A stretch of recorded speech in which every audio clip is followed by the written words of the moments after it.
Kölgə yazarlığı nə deməkdir? Kölgə yazarlığı ingilis dilində ghostwriting, bir şəxsin digər şəxsə mətnin yazılmasını həvalə etməsi və sonda rəsmi olaraq sifarişçinin müəllif kimi göstərilməsi və əsl müəllifin isə adının gizlədilməsidir. Akademik yazıda bura əsasən kurs işlərinin, dissertasiyaların, diplomların və esseylərin yazılması daxildir.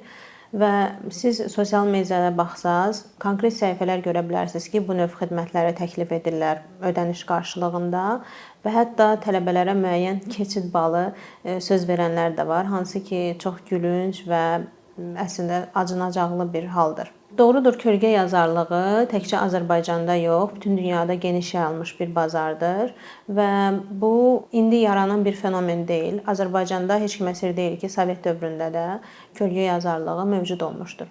Eyni zamanda kölgə yazarlığı təkcə akademik yazı sahəsinə də aid deyil, başqa sahələrdə də rast gəlinir. Sadəcə kölgə yazarlığının məhz akademiyada olmağı daha acınacaqlı haldır. Nəyə görə? Çünki birbaşa elm və təhsillə bağlıdır.